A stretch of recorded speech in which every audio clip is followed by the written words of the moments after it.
O foco, principalmente, ele está partindo da liderança para depois escutar os liderados. Só que muitas vezes não há como tem um mínimo engajamento dessas pessoas com essa empresa, não há muita disputa entre esses lugares, né? Porque aquela pessoa, ela está vendo que aquela empresa está estruturando um espaço para ela. Então, quando ela entende que aquele espaço, ela está reconhecendo ele como pessoa, está possibilitando um espaço de escuta. Além disso, tem os treinamentos, tem as rodas de conversa. Não, a disputa que antes era habitual, né, da cultura da rádio fofoca ali, do que acontece dentro daquele ambiente, rádio peão, ela acaba perdendo força. Porque o que ganha força é o engajamento, é a pessoa ver identidade. Eu vejo aquela família, eu vejo aquela gestão e me identifico com aquele legado. Ao identificar com aquele legado, eu também tenho a minha identidade. Eu quero seguir essa carreira, eu quero me desenvolver nessa carreira.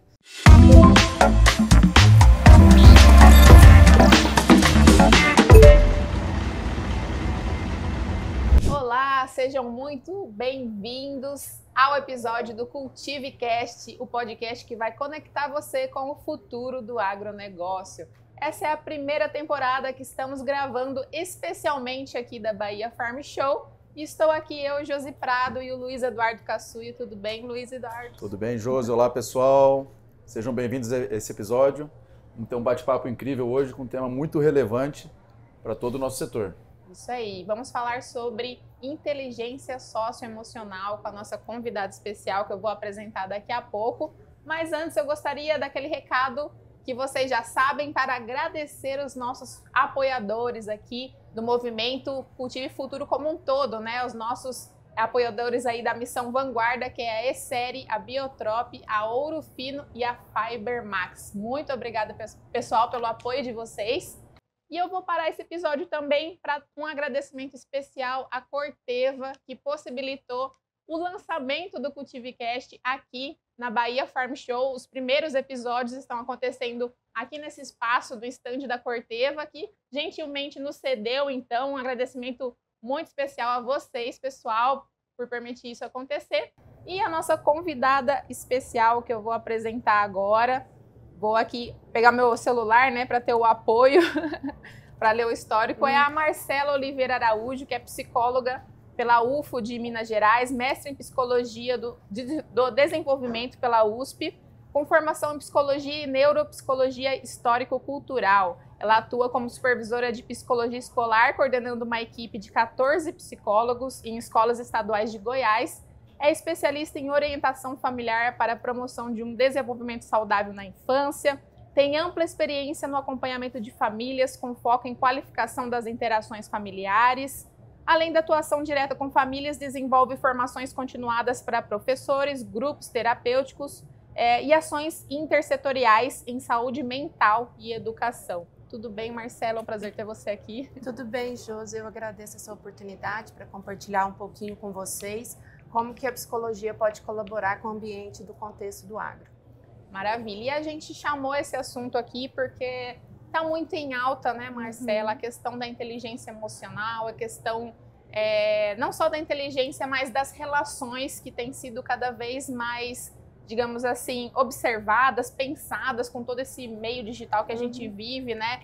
Se antigamente a gente não tinha acesso à terapia, por exemplo, a nossa geração tem amplo acesso a lidar com essas questões, o que é muito positivo, mas existe também muito ruído, né, de informação, de comunicação. E aí eu queria, a gente puxou você para falar um pouco sobre do agro, porque o agro é um ambiente muito familiar, totalmente familiar, né, onde negócios e relações familiares se misturam demais. Então a gente chamou para você falar sobre isso, começando a explicar para a gente o que é a inteligência socioemocional. A inteligência socioemocional é a capacidade que o sujeito tem de reconhecer as próprias emoções, mas também as emoções dos outros. Desde situações de conflito a situações de estresse, como também situações de aprendizagem, que é teoricamente um ambiente confortável para todo mundo. Então, quando a gente está falando do contexto do agro, a gente está falando de um contexto que coincide duas coisas.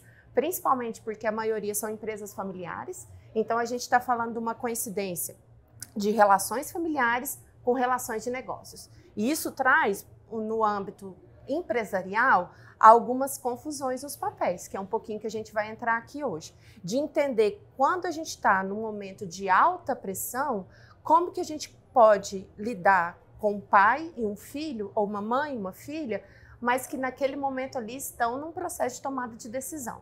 Então é muito importante a gente compreender que a inteligência socioemocional, ela parte de alguns elementos da própria neuropsicologia. Quando eu estou num momento de muita ameaça, é a minha amígdala que está ativada. Agora, se eu quero lidar com essa ameaça, quem que vai me ajudar a pensar? É o córtex pré-frontal. Então, para eu poder organizar minha emoção e meu pensamento, eu preciso reconhecer as minhas emoções. Porque primeiro ela vem no corpo, para depois a gente significá-las. Então, é uma discussão muito necessária para o ambiente empresarial, como também é para o ambiente familiar. E num ambiente que coincide as duas coisas, é uma conversa necessária. Verdade. E eu vejo assim, que a gente está num momento muito interessante, porque quando a gente faz terapia, a gente vai percebendo a questão dos padrões repetitivos, né, que a gente vem carregando muitas vezes por gerações, que muitas vezes moldam, né, o jeito como você leva os negócios e enfim, acaba às vezes machucando com quem convive ali com você ou sendo machucada.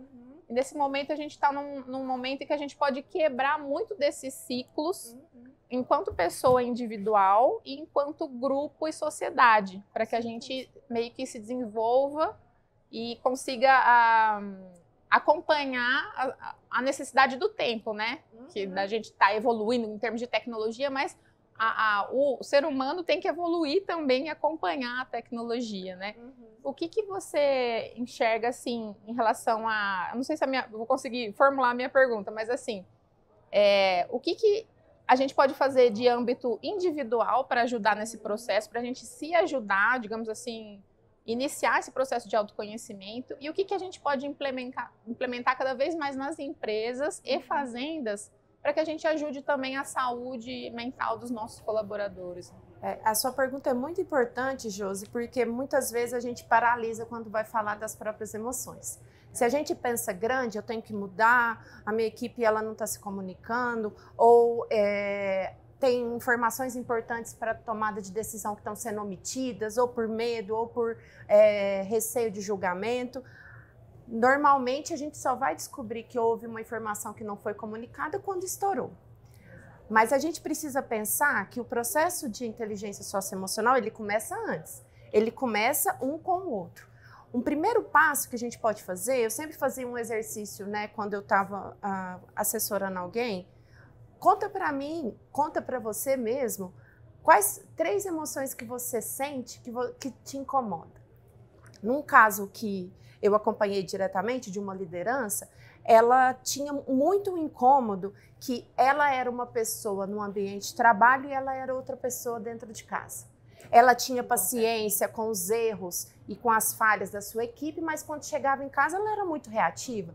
Então, qual que foi o exercício que a gente fez? Às vezes a gente pensa muito grande, tem que mudar, tem que fazer. E a decisão de fazer terapia é uma decisão muito pessoal. Eu não posso chegar no outro e falar, você precisa de terapia. Porque senão eu viro fiscal, né? Eu preciso, antes disso, convidar essa pessoa para uma reflexão, né? Quais são as emoções que você gostaria de mudar? Escolha uma para começar.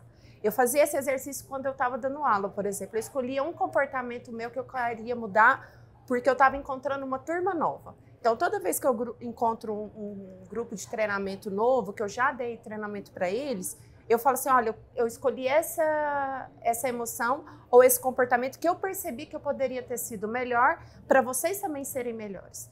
A grande questão do sujeito que ele é emocionalmente inteligente, ele reconhece que ele também é um sujeito inacabado. Então, ele consegue elencar pelo menos 1, 2. Hoje, o que eu posso anotar hoje que eu poderia ter reagido de uma outra forma? Como que eu poderia ter feito uma outra pergunta para ter outra pessoa na minha frente? Esses pequenos exercícios possibilitam para você, processualmente, uma mudança muito mais significativa, fazendo um pouquinho a cada dia, do que você pensar numa mudança brusca. Porque normalmente, né, a gente está num momento de muito o acesso fácil à informação. Então, todo mundo lê muito sobre liderança, sobre tomada de decisão, sobre negociação e várias outras coisas, mas não consegue colocar em prática, porque o livro ele já traz uma amplitude. Se você escolher um elemento dele e começar a trabalhar, é a consistência que vai te trazer a mudança. Hoje eu não consegui, hoje eu reagi. Eu escolhi a raiva, por exemplo. Quais são as pessoas que normalmente eu manifesto a minha raiva? Escolha aquela relação, aquela emoção, que a partir daí isso pode ir de forma progressiva. Como que isso pode ser apropriado dentro da empresa? O que isso traz? Um líder que ele possibilita para que os seus liderados falem sobre como estão se sentindo, a gente chama isso de um check-in emocional. 5 minutinhos na reunião que você tem com a sua equipe, vamos fazer um exercício de como está se sentindo? A gente já tem o hábito de responder, tá tudo bem, por WhatsApp. Mas será que tá tudo bem mesmo? Quando a gente faz um exercício, é muito básico, você faz algumas afirmações e pede para a sua equipe de olhos fechados levantar se ela, algum momento, ela fez aquilo. Uma das afirmações que eu uso é, eu já falei que estava tudo bem quando não estava. 90% da equipe levanta. Porque quando a gente diz que está tudo bem, não necessariamente está bem. Alguma coisa pode estar nos preocupando. E se aquilo ali for materializado na equipe, o líder ele tem uma equipe que ela vai se sentir segura para se expressar.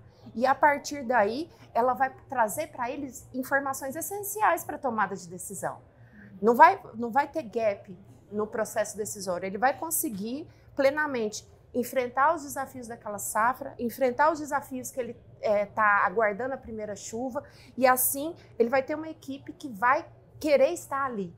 Diminui a rotatividade, aumenta a produtividade. Então, inteligência emocional, ela não é só um estar bem, ela é uma estratégia para o negócio. Ela garante a produtividade, o engajamento, a participação, sem contar os efeitos multiplicadores. Esse sujeito possivelmente vai repensar a sua relação com a sua esposa, com seus filhos, que foi esse caso que eu estava contando para vocês. Ele ficava muito incomodado de se exaltar com uma criança, que era o filho dele, e ele não tinha o mesmo comportamento com o liderado dele, que comprometia o negócio, que gerava custo, que o erro dele tinha uma proporção significativa para o legado de uma outra pessoa, que esse é o ambiente da empresa familiar no agro. É o legado de uma família, a identidade de uma família, mas ao mesmo tempo é o projeto de vida de muitas outras. Então, trabalhar a inteligência socioemocional nesse ambiente significa trabalhar projeto de vida, significa permanecer,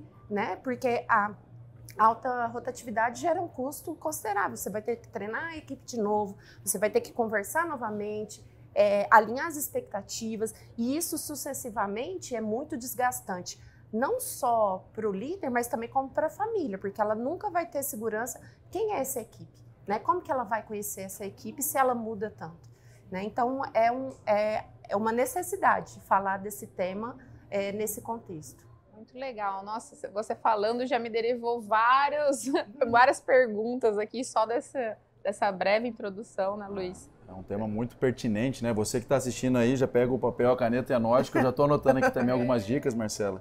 Porque todo mundo se queixa hoje, né? Não só no setor do agronegócio, mas em outros setores, que falta mão de obra, eu não consigo formar equipe, ninguém funciona, ninguém presta aqui na minha empresa, né? E, na verdade, o que essa pessoa está fazendo de diferente? Quais técnicas ou ferramentas ou auxílios com psicólogos ele está utilizando para poder montar um time de alta performance, né? Então, você trazendo esses insights, esses modelos, né, e os resultados que você já conseguiu na carreira, prova que é possível, né? Com muito trabalho, muita dedicação, ferramentas, é possível criar um time de alta performance, né? É possível. Quando a gente, por exemplo, dialoga, que a psicologia precisa dialogar com várias vertentes, né? Por exemplo, quando a gente vê os resultados alcançados por uma equipe de vôlei, como o do Bernardinho, ele deixa muito evidente na produção dele, que é uma inspiração para qualquer líder, que não basta o saber técnico. Se bastasse o saber técnico, a gente só precisava das máquinas no campo.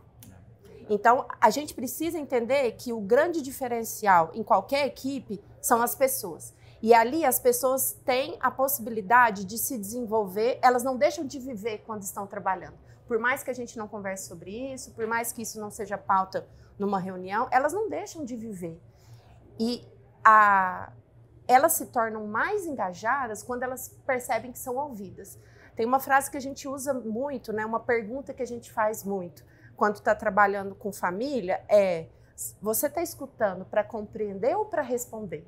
Porque se for para responder, é reatividade, é agressividade, é impulsividade, não é compreensão, não é escuta, não é análise. Então, é um exercício muito grande, porque a gente está tão atropelado de tantas informações que a gente está sempre querendo responder antes da pessoa organizar o próprio pensamento dela.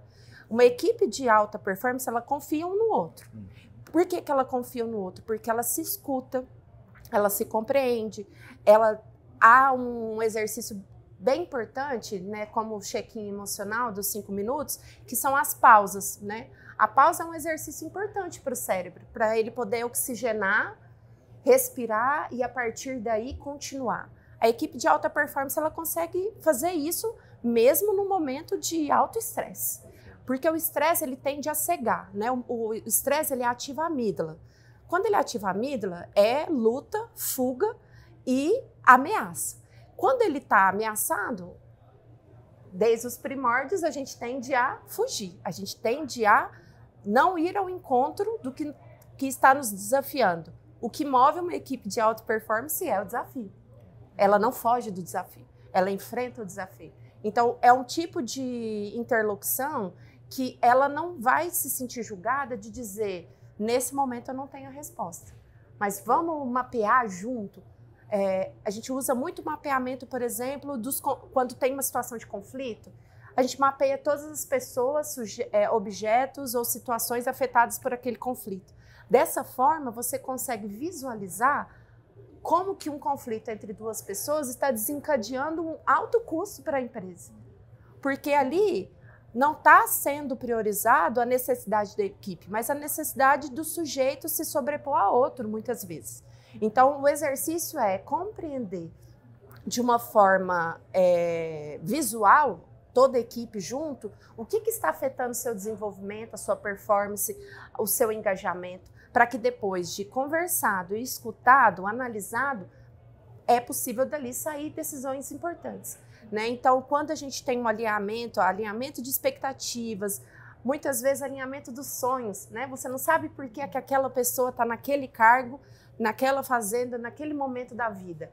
Pode ser que ali tenha uma oportunidade, um setor que ela renderia muito mais, ou com uma equipe muito mais engajada do que naquela está. Como que eu consigo fazer isso? Somente com o processo de escuta.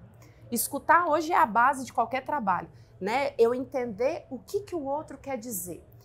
E o primeiro movimento que a gente entende é o corpo, né? O que o seu corpo está querendo te dizer? Primeiro, as manifestações corpóreas, né? Então, se a gente vive numa situação de estresse, a equipe de alta performance ela vai perceber o que está nos deixando ansiosos. Tá. O que nós temos medos nesse momento? Como que isso pode afetar o nosso planejamento? Quais são as possíveis soluções que a gente pode construir junto, mesmo que nós tenhamos medo? Mesmo com medo, nós estamos juntos, a gente tem coragem para poder prosseguir. Então, é por meio das perguntas que essa equipe vai lidar com essa situação. E ela só vai conseguir lidar com isso se ela compartilhar o que ela está sentindo. Então, a gente percebe que essas equipes, principalmente, né, em grandes times, elas estão intimamente interligadas. Às vezes, elas não precisam nem dizer, de tanto que elas já disseram tanto, que com o olhar ela já consegue perceber possibilidades de intervenção junto. E isso só consegue de forma processual e com consistência. Só aproveitando o tema, né, Josi? Falando de time de alta performance, você trouxe o exemplo do Bernardinho, né, do vôlei. E recentemente, né, eu vi uma matéria, né, falando sobre um time de futebol, que é o PSG, que foi campeão da Champions League, né? E na época que ele tinha Neymar, Messi, Mbappé, tinha grandes astros, né, mas eram astros individuais, o time investiu milhões de euros e nunca conseguiu ganhar a Champions, né? E agora com um time menos badalado, com nenhuma estrela, né, foi o campeão, né, teve uma goleada na final contra a Inter de Milão. E o pessoal trouxe muito isso aos negócios, né? Falou, gente, não é a estrela que ganha o jogo, né? A estrela pode ganhar um jogo, mas o campeonato é o time que vai ganhar. Então, sem nenhuma estrela badalada, o time se uniu, né, e conseguiu ter um engajamento ali, um alinhamento, para ser campeão do maior campeonato, talvez, de futebol de clubes do mundo, né? Essa sinergia, né, um processo complicado de trabalhar, e aí que a gente vê realmente a importância, né, de você pensar o socioemocional para conseguir esse resultado, né? Você falando, eu pensei assim, o quanto que é importante esse tema, tanto para você investigar como é que a pessoa, o comportamento, para encaixar, por exemplo, um time ou uma pessoa num melhor cargo, função, que ela vai desempenhar melhor, esse tema nas relações da liderança ali, para poder ter também uma fluidez no trabalho, né, e conseguir. E assim, eu também vejo a diferença eu já tive experiência de trabalhar em multinacionais, o quanto que eles já estão muito à frente nesse sentido de ter processos mesmo dessas técnicas que você mencionou como exemplo, processos de implementação dessas técnicas e o quanto isso realmente surte efeito, né? Mas ao mesmo tempo também tem ainda a questão muito você falou de desafio, que os times são movidos a desafio. Existe muita concorrência que dá uma certa pressionada muitas vezes nesses profissionais a ponto de chegar num nível meio tóxico, né? Então assim, hoje em dia está tudo muito concorrido, todo mundo quer ser campeão, né? Se destacar no mundo do profissional e tudo mais. Mas como que a gente também trabalha esse ambiente para que essa gana de cumprir os desafios não comece a ser, né, tóxico a ponto da pessoa começar a ficar estressada com burnout, não querer ir trabalhar, né? O que você vê em relação a isso? O burnout, né, é um esgotamento físico e mental, né? Então, quando a gente tá chegando ao ponto da pessoa ela ter o burnout, a gente precisa analisar anteriormente quais são as relações que foram sustentando essa relação que esse sujeito tem com o trabalho. Então, muitas vezes, não é um sujeito que é tóxico, é o próprio ambiente, a estrutura do ambiente que é tóxico. Então, de forma que, quando eu compreendo, né, a pessoa que ela tem burnout, ela tem uma sensação que o corpo queima por dentro, né? Por isso que essa analogia com o burnout. Porque ela não consegue se desvincular do trabalho a ponto que todas as suas outras relações, todos os seus outros momentos do dia se resumem ao trabalho. E a gente tem uma coisa, né, que o cérebro ele tem um mecanismo que é prazeroso reclamar. Né? Se você tiver alguém na sua família ou algum grupo de amigos que você está ali no meio, um começa a reclamar, isso já gera uma reação em cadeia que todos os outros. Então a gente tem culturalmente instituído a reclamação como uma forma de sobrevivência. Para eu poder sair desse lugar que ele é prazeroso para um lugar que as pessoas se sintam à vontade, eu preciso entender um pouco do clima emocional. Então, por isso é muito importante uma pesquisa de clima organizacional, de clima emocional, para entender o que cada sujeito dentro da fazenda compreende sobre a empresa. Sobre os tempos, sobre o espaço, sobre o horário do almoço, sobre as reuniões, sobre a estrutura do negócio, para até mesmo entender como que isso afeta lá na atividade fim, né? Lá na colheita, lá na premiação que vai dar quando tem uma quantidade de sacos. Nossa, valeu a pena, né, o trabalho que a gente fez junto. Mas para eu poder sair desse lugar, né, que está sendo que hoje, né, quase 80% dos afastamentos do trabalho é vinculado a burnout. Então, nós não estamos falando de algo que é individual, uma pessoa que tem burnout, né? Antes isso a gente não tinha como mapear, tanto que foi instituída agora a NR01 para fazer um processo de sistematizar dentro das empresas a avaliação psicossocial, né? O que é avaliação psicossocial? É eu entender o que o sujeito compreende sobre a relação do trabalho dele. Então, para sair desse lugar para ir para o outro, a gente tem que ter pequenas ações diárias. E o que faz total diferença, né, pensando num ambiente que coincide família e negócio, a gente precisa entender que a gente tem pontes para isso, né? As lideranças, elas precisam ser treinadas para elas também identificarem quais são os sinais de fragilidade ou sinais de alerta de possíveis sinais de possíveis esgotamentos na relação com o trabalho. Mas, ao mesmo tempo, a própria família tem que, junto, pensar o que ela entende sobre as relações ali constituídas, que ali casa dela, mas também ao trabalho, né? Então, é um movimento, Josi, que não é um movimento simples. Elas são pequenas ações diárias, seja, por exemplo, o cuidado em relação às horas de trabalho, a chegada desse trabalhador, os ambientes que ele frequenta ali, né, dentro da empresa, e quais são as possibilidades que ele tem de escuta, né? Além do líder, quais são as outras possibilidades que esse sujeito que trabalha para você tem de ser escutado? Quais outras fontes de informação ou de escuta ou de compartilhamento que ele tem que ele pode falar sobre isso? Tanto que muitas empresas já estão incorporando ter o próprio psicólogo, não o psicólogo organizacional, que ele é voltado para os recursos humanos, não. Um psicólogo que esteja ali voltado para a escuta, o acolhimento dessas pessoas, né? Então, eu preciso reestruturar o modo das pessoas se relacionarem com o trabalho. Então, para estruturar isso, eu preciso primeiro saber o que as pessoas pensam. O que é o tóxico para ela? O que tem... É uma mensagem, por exemplo, fora do horário? Ou é uma escala de trabalho que eu não estou conseguindo me comunicar, que isso está afetando a minha convivência familiar, porque minha família não mora na fazenda? Vários elementos que podem ser mapeados, né, uma pesquisa de clima emocional, para entender a partir dali qual que é a materialidade da vida. Que vida é essa que acontece na fazenda? Que vida é essa que tem criança começando a engatinhar, família sendo constituída, projetos de vida sendo estruturados?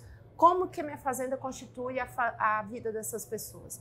Então, a partir do que for obtido com essa pesquisa, é possível fazer um plano, tanto individual quanto coletivo, para trazer qualidade de vida no trabalho para essas pessoas. E até para essas pessoas perceberem, olha, eu entendo que eu também estou sendo cuidado pela empresa que eu trabalho. Eu entendo que eu estou sendo escutado. Porque muito movimento, como a gente está habituado com a reclamação, a gente não consegue também sair desse lugar, né? Eu estou ouvindo o que o sujeito está falando. Ele está reclamando mais uma vez, mas eu não estou escutando ele. Então, o processo de escuta ele é a base disso. Pode ser feito a cada reunião, pode ser feito rodas de conversa mensais, chamando o profissional de psicologia. A gente faz muito isso no estado de Goiás, levando e fazendo as rodas de conversa com os professores, com os trabalhadores, porque ali é um espaço seguro. O que for falado ali é sigilo entre as pessoas e o profissional de psicologia que estiver. E dessa forma, as pessoas vão ressignificando a relação com o trabalho e percebendo que ela pode, quando ela está em casa, ela está em casa. O trabalho está na fazenda. Quando ela está na fazenda, ele está na fazenda. E como que ele pode trazer a família de uma forma que seja o que o engaja na empresa também. Então, isso é feito de uma forma muito séria, tanto com a psicologia, mas principalmente com lideranças que estejam treinadas, né, que estejam sendo formadas em inteligência socioemocional. Porque o líder escuta essas pessoas, percebe esses sinais e, a partir daí, é possível estruturar o trabalho para que seja ressignificada essa relação com o trabalho. O que não quer dizer que há pessoas tóxicas. Há pessoas tóxicas, seja em liderança, seja até mesmo na relação um com o outro, mas o líder que vai fazer o movimento, essa pessoa não corresponde aos valores da empresa. Então, se ela não corresponde aos valores da empresa, ela precisa ser substituída, porque muitas vezes a toxicidade ela vai com a pessoa, porque as pessoas se relacionam, os vínculos são outros. Mas isso precisa ser cuidadosamente pesquisado pelas lideranças, pela psicologia e pela gestão da fazenda.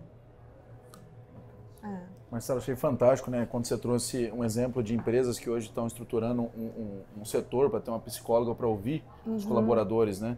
Afinal, um time é feito de pessoas, uma empresa é feita de pessoas, né? E nós temos que cuidar muito bem, né, dessas pessoas. Na sua visão hoje, como é que funciona essa relação líder, liderado e o psicólogo, a psicóloga ali junto, né, nesse processo? Porque eu entendo que o liderado ele tem que responder ao líder dele e tudo mais. Se em algum momento a psicóloga ou o psicólogo intervém numa situação que não foi o líder que organizou aquilo, Como é que você enxerga essa dinâmica hoje? Quais são os cuidados que devem ser tomados com relação a isso? E quais são os resultados que as empresas estão conseguindo com esse processo também? O primeiro movimento, né, para essa escuta ser coerente, ela tem que partir tanto da gestão, né, da alta escala, para depois para a liderança, para depois os liderados. Porque alinhado quais são as expectativas, né, principalmente quais são a missão, visão e valores dessa empresa, a escuta dos liderados, elas pode seguir dois caminhos. O desenvolvimento de pessoas, né, que aí eu tenho um ideal de como eu visualizo quais são as pessoas que vão trabalhar dentro da minha empresa. Então, a partir desse ideal, eu tenho ali potencialidades dentro da minha empresa que eu gostaria de desenvolver. Então, é feito um trabalho para desenvolvimento. Um outro trabalho é um processo natural da escuta, né, do acolhimento. Então, o que está sendo conversado ali é sigiloso entre a psicóloga e a pessoa que está sendo escutada, né? E muitas vezes o que acontece pela via do trabalho é a própria relação com o trabalho, né? O que o sujeito quer se desenvolver enquanto pessoa naquele trabalho, né? O foco, principalmente, ele está partindo da liderança para depois escutar os liderados. Só que muitas vezes não há como tem um mínimo engajamento dessas pessoas com essa empresa, não há muita disputa entre esses lugares, né? Porque aquela pessoa, ela está vendo que aquela empresa está estruturando um espaço para ela. Então, quando ela entende que aquele espaço, ela está reconhecendo ele como pessoa, está possibilitando um espaço de escuta. Além disso, tem os treinamentos, tem as rodas de conversa. Não, a disputa que antes era habitual, né, da cultura da rádio fofoca ali, do que acontece dentro daquele ambiente, rádio peão, ela acaba perdendo força. Porque o que ganha força é o engajamento, é a pessoa ver identidade. Eu vejo aquela família, eu vejo aquela gestão e me identifico com aquele legado. Ao identificar com aquele legado, eu também tenho a minha identidade. Eu quero seguir essa carreira, eu quero me desenvolver nessa carreira. A maioria das empresas tem priorizado a escuta dos líderes, né? Até mesmo para fortalecê-los, para poder desenvolvê-los, a partir daí pensar os desafios que ele enfrenta. Você pensar numa equipe, ela tem 20 pessoas nessa equipe, ele pode ter pontos de sinais de alerta, ele pode ter pontos que ele vai falar assim, mas eu não sei me engajar, eu não sei me vincular com essa pessoa. A psicologia pode ali fazer uma leitura, entender por que ele não está sabendo, que talvez tenha alguma questão que é dele mesmo e não é da pessoa. Então, assim, pode melhorar a relação do líder com o liderado. No outro campo, né, na outra vertente, quando eu tenho o espaço para as pessoas, você tem a autonomia, né? Eu vou procurar a psicóloga da empresa, você não, ela vai e assim sucessivamente. Porque aquele ambiente ali é muitas vezes significado como projeto de vida para alguns, não para todos, né? Então, nas duas frentes de trabalho, nas oportunidades que eu tive, eu não vi muita disputa, principalmente porque foi trabalhado antes um processo de identidade, de mostrar para as pessoas que é importante a questão da inteligência socioemocional. Pode ser potencializado com a tecnologia, com a escuta, com a inteligência emocional. E não, na verdade, ser esquecido, né? Mas pegar o que é de bom e continuar a potencializar com uma equipe que esteja engajada. Eu vejo assim, puxando também sobre isso que você falou,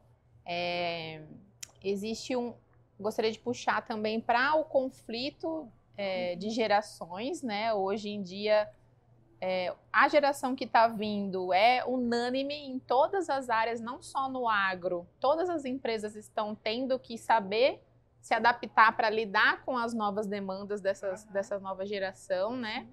Eu queria que você comentasse um pouco sobre isso e sobre como desbloquear muitas vezes essa rusticidade do agro que você falou, né? Que realmente, como é um ambiente assim predominantemente masculino ainda, apesar de estar mudando bastante, a gente sabe que nós mulheres temos um pouco mais de facilidade de lidar com emoções. E como que você tem visto quebrar esse tabu dentro do nosso setor, né, para melhorar? E também fazendo um link com a geração. Sim. Eu acho que a geração ela já é um convite para mudança, né? Se a gente for parar para pensar por que estamos, né, socialmente tão engajados nas redes sociais, é um motivo muito simples. As redes sociais elas são estruturadas por sistemas dopaminérgicos. Então, ela te dá pequenas recompensas que fazem você continuar ali, você passar 30, uma hora facilmente sem perceber. O adolescente, né, o jovem hoje que está entrando no mercado de trabalho foi um adolescente que nasceu já com essa tecnologia. Quando ele entra dentro do ambiente de trabalho, que ele vem com tem diferentes perspectivas, né, geracionais sobre a relação com o trabalho, ele vem mostrando para a gente que se afetar a saúde mental dele, que se afetar o bem-estar dele, ele não fica. Então, a gente também tem várias pessoas, né, vários jovens pedindo desligamento, troca de empresas, e não tem o que a gente já vinha com outras gerações, que era a fidelidade. Não, eu estou aqui, eu vou ficar nessa empresa por muito tempo, eu sou fiel à empresa. O jovem que entra hoje, ele é fiel a si mesmo. Ele faz o primeiro convite. Se esse ambiente ele não me faz bem, eu vou procurar um outro ambiente. E o que a gente vê que a grande maioria dos ambientes são tóxicos, né, para esse jovem. Ao mesmo tempo, a gente tem uma necessidade social e cultural que todo mundo tem que trabalhar, né? Então, ele vai procurando oportunidades que ele se identifica mais. Mas quando a gente está falando, né, no agro, a gente precisa pensar que também há uma identidade cultural, né? Quando a gente vai, né, para a região, para todas as pessoas, né, a criança, o adolescente, o jovem adulto, ele vai identificando quais são as pequenas riquezas que esse ambiente vai trazendo para as pessoas. Sustentabilidade financeira, possibilidade de estar com a família, proximidade de casa, entre outras coisas. Então, o diálogo entre isso muitas vezes ele sabe que ele pode encontrar outro emprego, porque o mercado está pipocando de oportunidades, mas ao mesmo tempo ele tem essas variáveis que ele também valoriza. Para a gente poder acolher essa geração, a gente precisa entender que dentro do ambiente de trabalho, cada geração tem um processo de organização do pensamento. Um vai ser imediatista, ele vai entender se não for onde ele se sente bem, ele possivelmente vai sair. Um outro que ele vai sendo mais maleável, né? Ele vai, olha, não, é aqui, é um trabalho, é uma relação de trabalho, eu tenho que ser profissional. É preciso colocar essas gerações para conversar. Cada geração dessa organiza o pensamento de uma forma e tem uma relação com o trabalho de uma forma.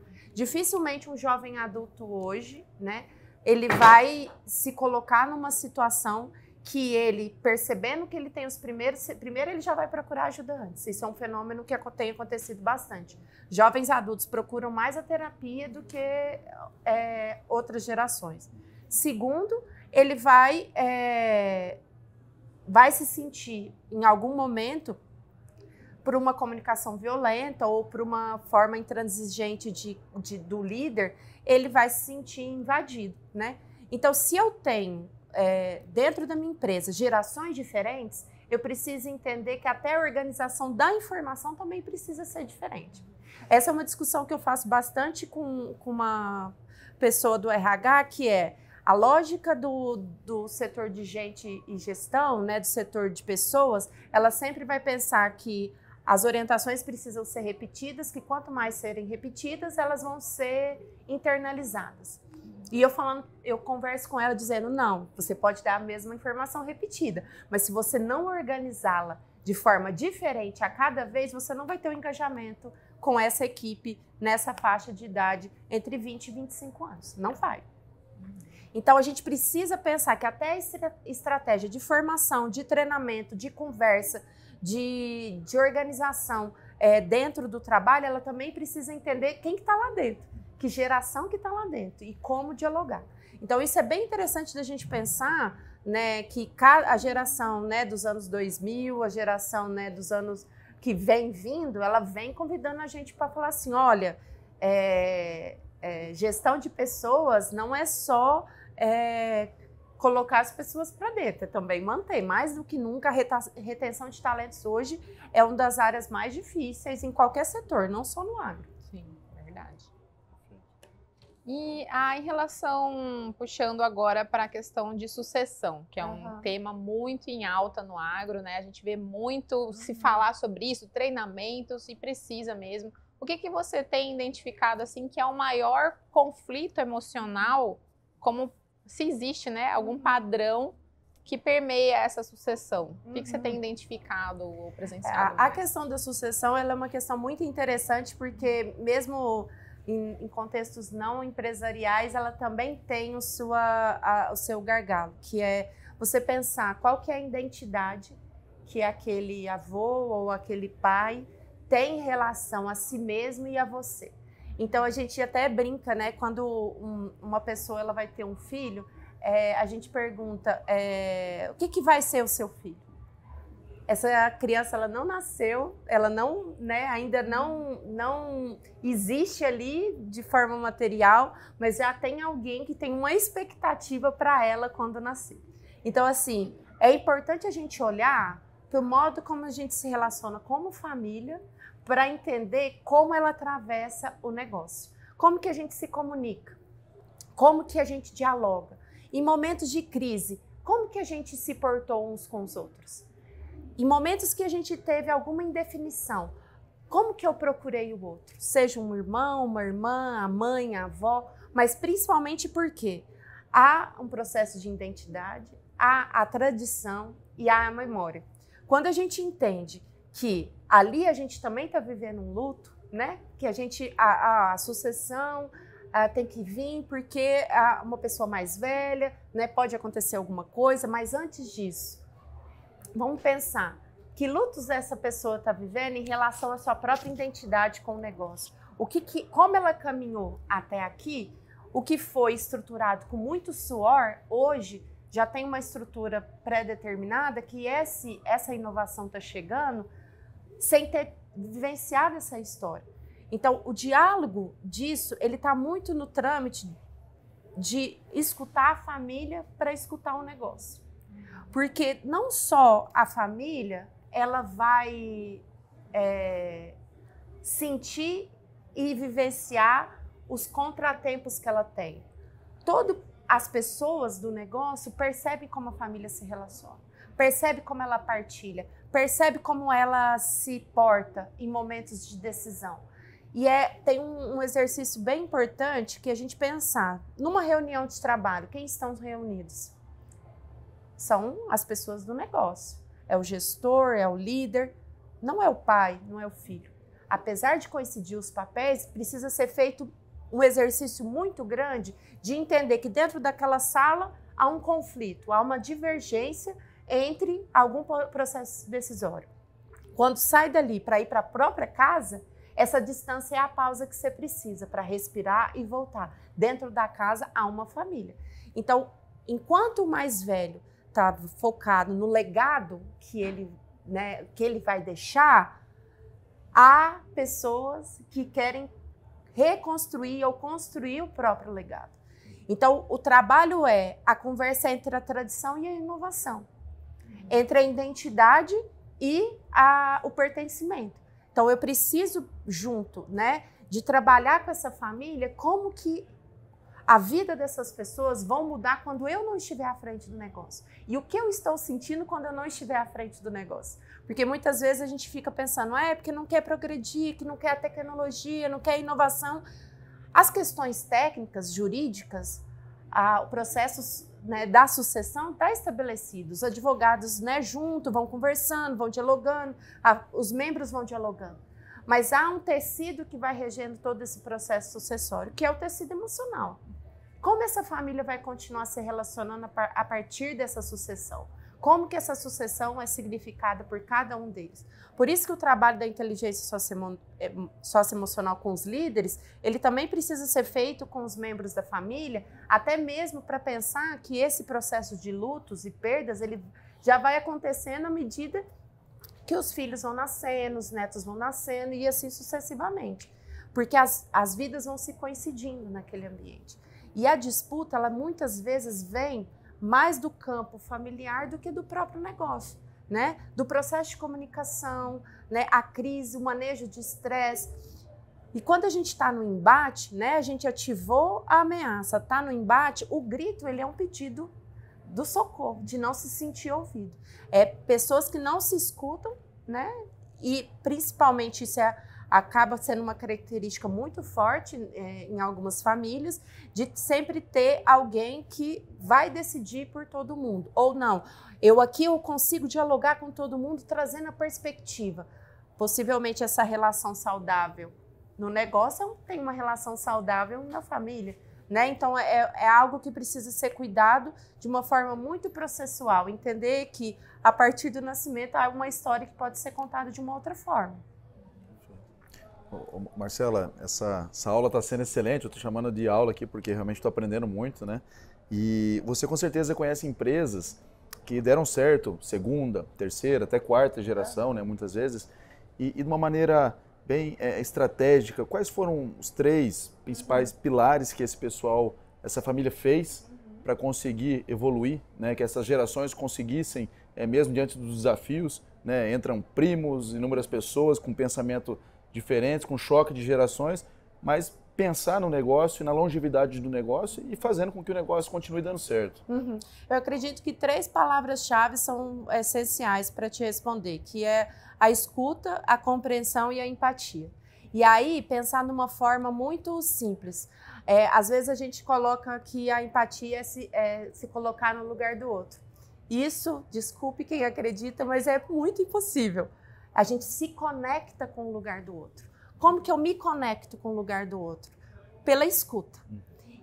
E a partir de uma comunicação horizontal, onde um pode falar, o outro pode escutar, porque muitas vezes o desafio ele está, a nossa cultura ela já é muito reativa, né? Nós já ficamos constantemente na defensiva, como se algo fosse nos afetar. Se a gente não se sentir assim, à vontade, até mesmo frágil, demonstrando as nossas vulnerabilidades no ambiente familiar, em qual outro espaço que a gente vai ter para fazer isso? Quando coincide empresa e família, é naquele espaço que precisa ser estruturada uma comunicação que seja adequada para eu comunicar as minhas expectativas, ou o curso que eu quero fazer, que eu acho que pode contribuir com o negócio, ou a viagem que eu quero fazer para me desenvolver profissionalmente, ou até mesmo quando eu não quero estar ali, porque o agro que está me apresentando é um agro que eu não quero viver. Como que a gente convida e traz a geração para perto? Demonstrando até mesmo o que te engaja, o que te motiva, o que te traz alegria com o seu trabalho. Então, muitas vezes a gente fala do trabalho de uma forma muito pesarosa.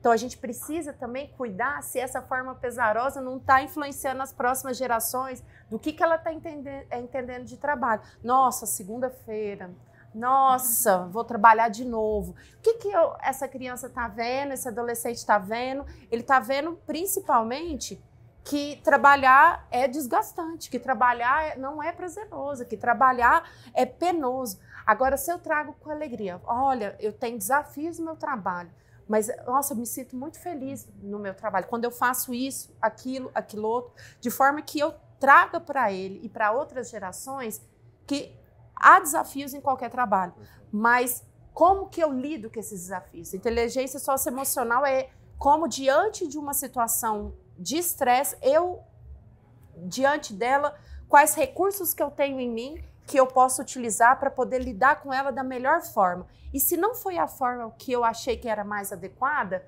como que eu posso melhorar da próxima vez? Porque a vida é um contínuo, né? Então, a gente precisa entender que falar de emoção é falar de movimento. Nós estamos constantemente nos movimentando. Para a gente melhorar mais, a gente precisa escutar, se escutar, escutar o outro e entender que é o outro que vai me trazer elementos para eu poder melhorar também. Problemas todos temos, todos vamos ter. Como você encara isso que é o diferencial, né? Com certeza. Isso é muito bacana. Porque, por exemplo, se o nosso trabalho fosse só questão técnica, robôs fariam sem nós. E a gente tem percebido que quanto mais se desenvolve inteligência artificial, robô, maquinário, mais precisa de humanos qualificados. Então, são as pessoas que a riqueza para ser trabalhada dentro de qualquer empresa. A partir daí, a gente pode se desenvolver, pode recalcular a rota, pode perceber que alguma coisa poderia ser feita melhor, mas só de uma forma que as pessoas se sintam seguras para poder falar sobre isso. Maravilha. Acho que nesse momento tem algumas pessoas aqui na plateia, né, participando. Eu queria abrir para saber se alguém tem alguma dúvida, quer colocar alguma opinião ou uma situação que passa no ambiente de trabalho, aproveitar o conhecimento aqui da Marcela. Vocês, como é que está aí? Tá de boa? Pode ir. Vê se o microfone tá. Olá, muito boa, aprendi muito aqui com a Marcela. Rapidinho, seu nome, por favor, antes aí, de onde você é? Sim, eu sou a Fernanda, eu trabalho na IWA com a Lúcia, com a Dilton. E a Lúcia, ela é formada em neuropsicologia, então aprendo muito com ela também. E ouvindo você, eu vi como que os exemplos práticos ajudam muito. E a minha pergunta seria assim, hoje muitas empresas, até quem acompanha a Josi e acompanha os podcasts, querem atender o agro, né? Querem atender o produtor. Então, qual o conceito prático que você dá, a base que você tem de psicologia, para quem quer atrair esses clientes, quem quer estar inserido no agro? Muito boa a sua pergunta. Eu acredito assim, ó, a pessoa quando ela quer buscar, né, entrar dentro do mercado, ela precisa conhecer, né? E minimamente a gente precisa entender que se o agro, como qualquer outro setor, são formados por pessoas. Quem são as suas referências? Quem é as pessoas que elas já podem, já oferecem talvez o serviço que você oferece? Porque não quer dizer que você conhecer seus concorrentes te traz uma fragilidade, na verdade traz uma força para você se posicionar para aquelas pessoas de uma forma a trazer o seu diferencial. Muitas vezes a gente esquece, né, de quando vai oferecer um produto ou serviço, que minimamente a gente precisa conhecer o outro, trazer o outro em perspectiva e a partir daí apresentar o seu método. Qual que é o meu diferencial? O que eu, diante de todos os concorrentes, o que eu faço de diferente? Por isso que é muito importante a gente se posicionar de forma a conhecer quem é que também está oferecendo o serviço, mas não quer dizer que é o mesmo serviço, porque você tem um diferencial para estar ali e estar escutando as necessidades. E aí fazendo esse movimento, né? Ao conhecer os concorrentes, escutar a necessidade, quais são as dores dessa pessoa, dessa empresa que você quer atender, para que a partir daí você posicione, né? Eu sou muito visual estética, então eu mapearia, né, esses concorrentes, os significados, né, as palavras-chave que essas pessoas utilizam para descrever o serviço como o seu, para trazer o posicionamento vinculado às dores que essa empresa tem. Porque aí sim você pode conseguir, né, fechar esse negócio. Porque a negociação é um outro elemento muito forte, né, nos estudos de inteligência socioemocional, que muitas vezes a gente entende que o líder ele está ali num processo de negociação, vendo os números, vendo as tabelas, vendo, né, qual que é o valor do mercado, fazendo a cotação de preço, o meu é mais barato, mas se o seu é mais barato é facilmente substituído. Então, por isso que tem que trazer a perspectiva humana, o que significa eu fazendo esse serviço para você, porque o seu concorrente faz assim, assim, assado. Eu vou além disso, porque eu faço dessa forma. Então, essa é uma forma de trazer a habilidade, né, de socioemocional, de solução de problemas e o saber analítico de falar para ele, eu sei onde eu estou pisando, porque eu conheço os meus concorrentes, mas eu sou o melhor para você nesse momento, né? Então, eu acredito que dessa forma você consegue trazer para ele que você é o que ele está procurando, ou ela, né? Você vê aí já dicas de marketing. Comportamental, né? Negociações. Muito bom. Uhum. Bom, o que mais que a gente pode colocar aqui, né? Uhum. Eu tenho uma pergunta depois como mãe, que eu aproveitar a sua expertise aqui com crianças. Mas antes, tem alguma pergunta, Luiz, que você queria acrescentar mais em relação a... Eu acho que é um tema muito pertinente, né? Fundamental em todo e quanto é negócio hoje, né? O empresário, ele Ele tem que se desdobrar hoje, ele tem que buscar ter o conhecimento do negócio dele em primeiro lugar e conhecer de vários setores, né? Mas o líder, muitas vezes, ele é promovido, né, para esse cargo, para essa função, e ele não tem uma experiência tão grande com pessoas, com a psicologia, com a inteligência socioemocional. E que dica você daria, Marcela, para essa pessoa que está assumindo um cargo de liderança, precisa se especializar, precisa começar a entender de conviver com as pessoas, de ter mais conexão, né, para ele começar a evoluir, né, como um líder de fato? Eu acho que o primeiro movimento quando uma pessoa é promovida é conhecer seus liderados, né? Eu passei por uma experiência de promoção e quando eu fui promovida, a minha diretora pergunta: como que você sabe tanto dos seus liderados se você ainda não visitou todos eles, né? Porque a gente está dentro de Goiás, assim, numa área muito grande. Eu escutei. O primeiro movimento eu escutei. A gente conversava sobre o trabalho, os desafios que eles enfrentavam, as pessoas que eles encontravam. Então, eu tinha, né, eu funciono assim, fazendo esse mapeamento. Então, eu mapeei as necessidades daquele grupo e almejava um cargo de promoção. A partir daí, você precisa entender que tem uns movimentos que você, né, mesmo quando você está se desenvolvendo, a equipe está se movimentando. Então, você não tem como, né, se desenvolver primeiro para atender essa equipe. As duas coisas vão acontecendo ao mesmo tempo. A gente precisa se inspirar em outros lugares. A gente precisa ler um livro, né? Seja, por exemplo, o livro do Bernardinho. Excelente livro para ver que não basta ter a questão técnica, precisa da questão humana. A gente pode assistir um filme. Tem um filme incrível que eu vi recentemente no Netflix, chama Champions. É um técnico de basquete excelente na parte técnica, mas ele sempre ficava em terceiro assistente e nunca conseguia chegar na NBA. Por uma questão que aconteceu no filme, ele teve que ser técnico de uma equipe que ele nunca seria a primeira opção dele. E o diferencial dele foi conhecer as pessoas.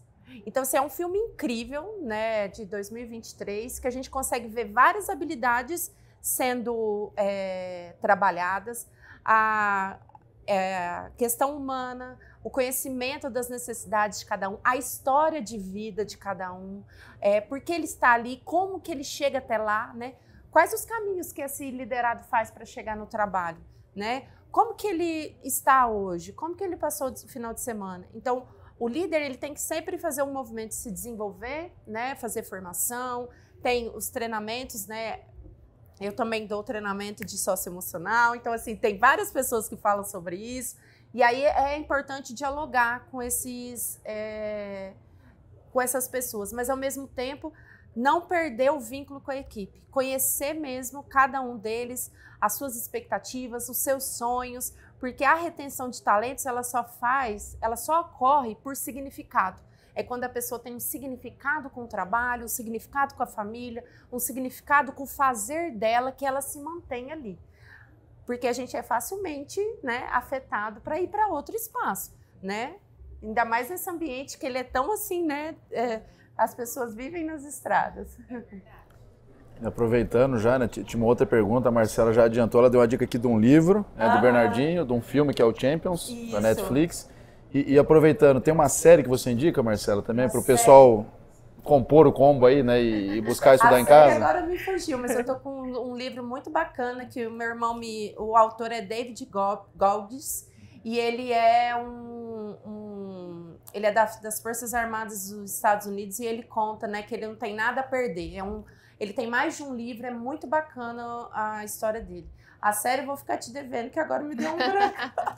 Tranquilo. Muito obrigado, já completou o livro. E aí eu queria fechar, que eu acho que é uma pergunta como mãe, mas ao mesmo tempo ajuda também a famílias, né? A gente está puxando para o agro, mas eu acho que vai muito na realidade também do que a gente enfrenta, a questão de sucessão, de criar bem, né? De enfim. Que é assim, a gente vive hoje num mundo ou numa situação em que está mais confortável, digamos assim, né? Se a gente for pegar a evolução aí da humanidade, até pessoas... É claro que existe pobreza, existe muita coisa ruim que precisa ser consertada ainda, mas o tanto de pessoas que alcançou um conforto, né, material, que tem uma série de benefícios, é muito, muito, muito superior a 100, sei lá, 100 décadas atrás, 100 anos atrás. E quando a gente também vai trabalhando, vai conseguindo as coisas, a gente cria para os nossos filhos um ambiente muito confortável, né? Diferente do que a gente passou quando era criança. Como é que a gente cria nessa nova geração, com todos esses acessos, esse sentimento de ter que conquistar as próprias coisas, né? Que eu acho que vem muito de encontro com as famílias no agro também. Sim. Será que eu tenho que criar esse ambiente que é mais rústico, que eu não vou dar acesso ao que eu tenho para o meu filho? Caramba, eu tenho possibilidade de dar isso para ele, né? Dói no coração você não dar, mas ao mesmo tempo, será que você tá criando ele de uma maneira muito... que depois ele vai sofrer, né, futuramente? O que você fala em relação a isso? Eu acho que, assim, é possível trabalhar essa pergunta, né, de diferentes pontos de vista, né? Se eu estiver falando desse filho ou dessa filha, criança ou adolescente ou jovem adulto, mas vamos pensar de uma forma, né? Primeiro, a gente apresentando o mundo para a criança, que mundo é esse que eu estou apresentando? Mesmo que eu tenha acesso ao recurso, como que esse recurso foi produzido? Esse recurso me permite ter qual relação com o dinheiro? Talvez a gente fica muito preso à privação. Não, eu não vou possibilitar isso com meu filho, porque ele vai ficar mimado. A partir daí, se ele ficar mimado, ele não vai tomar as próprias decisões. Mas eu esqueço, eu sempre gosto de trabalhar em atendimento ou informação com perguntas simples, né? Então, como que é a minha relação com o dinheiro? Como que eu tenho ensinado para o meu filho a relação com o dinheiro? Como que ele entende que esse objeto é produzido? Como ele entende como o milho é produzido? Como ele entende como o arroz chega na mesa dele? Ele está querendo um brinquedo, ou ele está querendo um computador? Como que ele entende que é o processo? Quantas horas de trabalho vale um computador para ele? Então, assim, a dinâmica por mais que seja óbvio, é muito mais da conversa do que da privação. Porque a privação a gente vai estar repelindo, né? Positivo com negativo vai repelindo, vai criando principalmente a mágoa, o ressentimento, vai afastando, né? A gente precisa trazer qual que é a perspectiva, né? Se for um adolescente, qual a perspectiva dele de mundo? O que ele entende ali? Como que ele se relaciona? Usualmente a gente fala, não ensina matemática financeira na escola. A gente ensina sim, mas quem está ajudando a integrar? A gente ensina porcentagem, a gente ensina multiplicação, a gente ensina soma, subtração. Mas como que a gente traz isso para a relação com o dinheiro? Né? Quando eu vou fazer uma compra, como que eu coloco para essa criança ou para esse adolescente quanto tempo da sua vida? Porque a sua relação com o dinheiro... R$10, R$20, R$30, R$1.000, R$2.000, são quanto o seu tempo de vida, Josi? Então, essa é a conversa que a gente precisa ter. Quantas horas de trabalho você precisou para ter aquilo, para possibilitar aquilo para ele ou para ela? E aí, a gente incorporar eles, isso na infância a gente começa, né, com os mercadinhos e assim vai sucessivamente. Mas é muito importante que se a gente tiver dentro de uma família, né? Seja uma monoparental, seja nuclear, seja extensa, momentos que as pessoas possam falar sobre o dinheiro. Momentos que as pessoas podem sentar e conversar sobre as implicações. Olha, hoje até mesmo compartilhar frustrações. Olha, eu não estou me sentindo bem no meu trabalho, mas hoje o meu trabalho possibilita isso e isso e isso para a gente. Como que a gente pode pensar num plano para eu poder ir para um trabalho que eu me sinta melhor, que eu quero, que eu desejo, que eu sonho?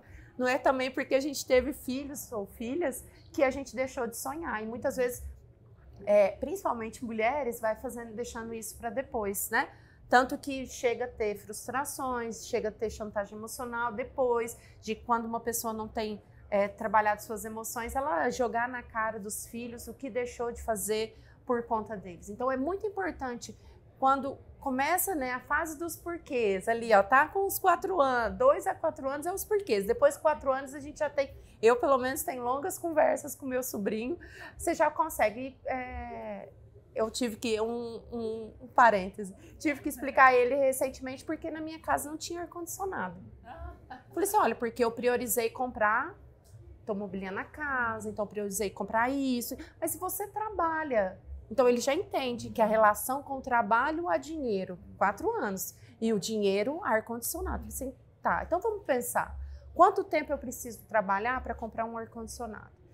O que eu priorizei? Ah, nasceu meu filho, montei o quarto, pensei na estrutura que eu queria para ter o nascimento do meu filho, e assim sucessivamente. Ele, então é um próximo passo. Eu falei, é um próximo passo. Ele concluiu. Então, Mesmo, então assim, eu também preciso fazer um raciocínio que às vezes a gente acha que o outro não é capaz de nos entender, seja criança, adolescente, né, ou jovem adulto. Então a gente precisa olhar ali e falar assim, tá, vamos conversar então? Chegou a nossa hora de conversar sobre dinheiro. Então acho que é um bom ponto de partida, né? Olhar para aquilo como tempo de vida. Isso aqui é meu tempo de vida, isso é meu tempo de vida, isso aqui é meu tempo de vida. E assim, o meu trabalho, o que meu trabalho possibilita? Quando eu estou lá, é meu tempo de vida. Então, como que eu posso fazer que eu tenha sentido com o meu trabalho, que eu quero estar lá, engajar? Pensa, aí a empresa vai dialogar junto comigo. Qual que é meu plano de carreira? O que eu posso, como eu posso me desenvolver na empresa? Eu quero continuar aqui? Quero, mas quanto tempo vai subir meu salário? Porque isso vai me possibilitar tal coisa com a minha família e assim vai, né? Sucessivamente. Muito bom. Eu não sei vocês, mas eu aprendi bastante. Já peguei dicas aqui, que eu tenho um de 4 e um de 8 lá em casa, né? Acho que o Luiz também vai querer ter filhos, né, Luiz? Já estou dialogando com os sobrinhos também. É bem assim, depois dos 4 anos, sim, a gente tem que se virar nos 30 para responder. Certeza. Mas então, muito obrigada, Marcela. Eu acho que foi um papo incrível aqui, né? A gente está chegando ao final do episódio. Deixo aberto aí se alguém tiver mais alguma colocação da plateia, tá tranquilo? Então eu peço para você finalizar aqui nosso episódio, falando, então, convidando o pessoal para saber mais desse assunto e aplicar no agro, e também falando como que o pessoal conhece o seu trabalho, se você tem rede social para divulgar também. Pessoal, eu acredito que a conversa de hoje foi um pontapé, né? Uma primeira conversa para a gente entender que a emoção é a base de qualquer relacionamento. No ambiente de trabalho, principalmente no agro, onde as vidas coincidem, né, a família e o negócio coincidem, a gente precisa ter espaços de escuta para para construir juntos sentidos para estar naquele trabalho, engajar, colaborar e construir uma relação com o negócio, né? Que esse negócio é um legado de uma família, de uma história de vida. Então, eu convido vocês, né, para me seguir nas redes sociais, é @psi, Marcela com 2 L's Araújo, e qualquer coisa estou à disposição para dialogar mais com vocês. Muito bom, muito obrigada. Muito obrigado, Marcela. Obrigada. Parabéns. É isso aí. Pessoal, e você aí que está ouvindo ou assistindo o episódio de hoje, o que você achou? Será que ficou algum ponto aqui que ficou na sua cabeça, que você gostaria de trocar ideias com a gente? Deixa aí no comentário do vídeo, ou então mande lá para o nosso e-mail, contato@cultivefuturo.com.br. Acompanhe, você está vendo que a gente está trazendo temas fora da caixa do agro, né? Não é, a gente tem muito da parte técnica e sempre vai ter, mas a gente procura também trazer outros assuntos que agreguem, que a gente sabe que precisa ser trabalhados dentro do agronegócio. Então deixa aí a sua dica, a sua sugestão, a sua dúvida. Também vai ter o nosso Cultive Academy logo aí o acesso para você se inscrever lá e acompanhar o CultiveCast de perto, além de todos os outros conteúdos que vai ter na plataforma. Muito obrigado pela sua audiência e até o próximo episódio. Tchau!